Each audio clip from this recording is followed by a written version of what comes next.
Illinois. It's my understanding that the Senator's position is that if we do not defund Obamacare, as he has characterized it, the Health Care Reform Act, that he believes we should shut down the government on October the 1st. Is that the Senator's position? I thank the Senator from Illinois for that question, and that most assuredly is not my position, so I thank you for the opportunity to clarify it. Let me be very, very clear. I do not believe we should shut down the federal government. The only reason we might shut down the federal government is if President Obama and Majority Leader Reid decide they want to force a government shutdown. What I believe we should do is the same thing the House of Representatives did, the same thing that the House courageously did, which is last Friday the House of Representatives voted to fund every aspect of the federal government, every bit of it, including parts they disagreed with, except for Obamacare. And I would note for my friend from Illinois, they did so in response to the American people, because the American people are hurting under Obamacare. Would the Senator yield further for question? I'm happy to yield for a question without The Senator has the floor. spoken at length many times, including today, about his education, and I respect it. He's gone to some very famous schools. Certainly the Senator understands that it takes 60 votes to achieve the goal that he is trying to achieve, and which means that the Senator believes he has at least all the votes on his side of the aisle and another 14 votes on the Democratic side of the aisle to repeal Obamacare. Does the Senator have that belief? I thank the Senator for that question, and I thank the Senator for the comment he has made in public, noting that having attended the schools I have, that perhaps I hadn't learned to count to 60. I will note that I'm quite familiar with what is necessary to defund Obamacare. And what I have said for months is this is a long process. I am not remotely Pollyannish. I am not remotely under the illusion that this is going to be a short, quick process that suddenly Obamacare will be defunded. And I'm getting to the answer to your question, but it is a detailed answer, and so if you'll forgive me, I will take a few moments to lay it out. The first step, in my view, to this process was unifying and motivating the American people. This process was never going to work unless the American people became engaged in historic numbers.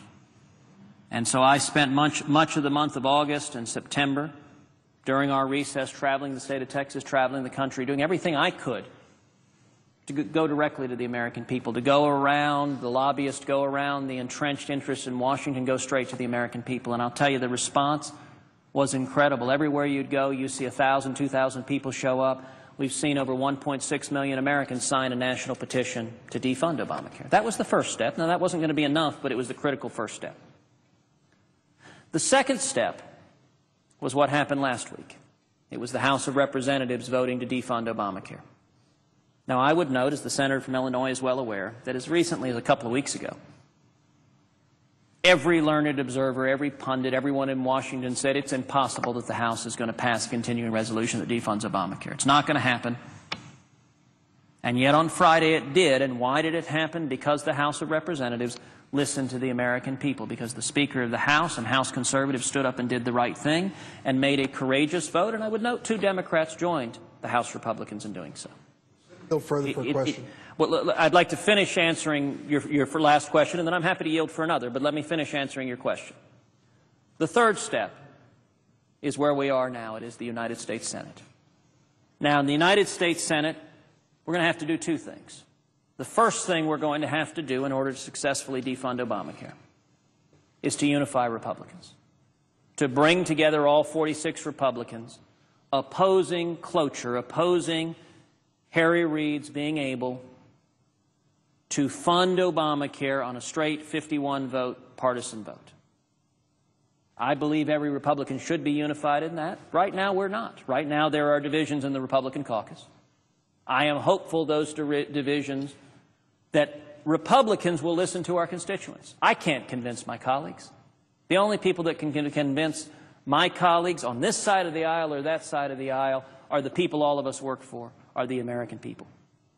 If we are able to unify Republicans, the next step, you asked me, how do we ultimately get to 60? Now, I assume the predicate of that step, that question, is that First thing we'd have to do is get to 51. So if we got 46 Republicans and initially got 5 Democrats, how would we get 5 Democrats? Well, as the senator from Illinois is well aware, there are quite a few Democrats who are up for election in red states, states where their citizens understand Obamacare is a train wreck, it isn't working. And I believe if those Democratic senators, particularly in red states, begin hearing from their constituents in overwhelming numbers, that will change their calculus. Now, let me readily admit, as long as Republicans are divided, as long as we're shooting at each other, there's not a lot of incentives for Democrats to come join us. But if we can unify Republicans, then I believe we'll start with red state Democrats who will potentially lose their jobs if they continue not listening to their people. For a further question? Sure. I might question your premise as to whether the House was going to vote the way it did, since it's voted 42 times to abolish Obamacare. That came as no surprise. But let me ask a specific question. One of the reasons that I voted for health care reform, and I'm proud that I did, was illustrated by a woman that I met in southern Illinois. The senator has spoken today about hardworking people, including members of his own family, and I don't doubt that. This woman's name's Judy, and Judy is a housekeeper at a motel that I often go to, and we've become friends. Judy has worked a whole life in manual labor. She's been everything you could imagine, a cook, a waitress, housekeeper, all of these things. She's 62 years old. Judy told me that she had never had health insurance one day in her life, ever. She'd worked every single day she could, but she never had health insurance. It turns out that Judy was diabetic, and we found some doctors and hospitals locally in her area to give her some care. We've just had an announcement in Illinois that's going to be officially released tomorrow about what this new health insurance marketplace in Illinois means for people like Judy. It means that we're going to offer 165 different health insurance plans in Illinois by 8 different insurers. The premiums at the lowest level of health insurance for those who aren't under Medicaid will be in the range of $84 a month. But the good news for Judy is that her income is so low she now qualifies for Medicaid for the first time in her life. For the first time in her life, Judy, who would be turned down because of a pre-existing condition of diabetes, is going to have the peace of mind of health insurance. Senator, you and I are blessed to have the best health insurance in America as members of the United States Senate. So when you say you want to disband and stop Obamacare, do you want to deny the opportunity for Judy and millions more just like her for the first time in their lives to have the protection of health insurance they can afford? Well, I thank the senator from Illinois for that question, and I will say I respect his sincerity and passion in believing that government solutions from Washington can fix this problem. I don't know if the senator from Illinois shares the views that Majority Leader Reid expressed on television, that I don't know if your objective is, as Majority Leader Reid said his was, to move to a single-payer, government-provided, socialized health care. But it may be. I don't want to put words in your mouth, certainly. I don't know one way or the other what your view would be. But I will say this. You tell the story of Judy. The best way for Judy or anyone to have health insurance is to have an economy that is booming, where people can get jobs and have opportunities. And indeed, let me respond with 2 things. Number one, before the senator from Illinois came to the floor of the Senate, I read a number of letters that have come from people all over the country. And let me just read the next one on my stack, because it happens to actually be a counterpart to your story about Judy. This was a constituent from Brackettsville, Texas, who wrote earlier this year, quote, "Since the passage of what is known as Obamacare, my insurance premiums have gone up 3 times.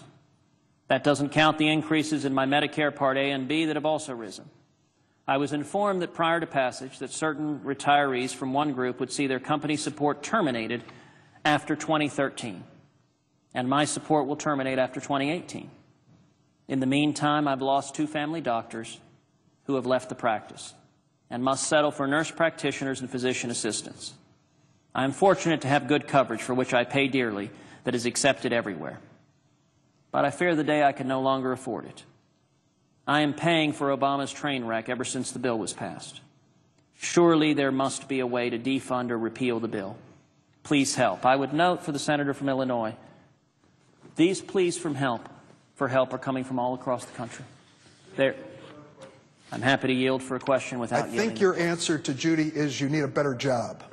After working a lifetime, 62 years, hard work, the best that she can do. She's never had health insurance, and I think your answer was, Judy, get a better job. So let me ask you another question.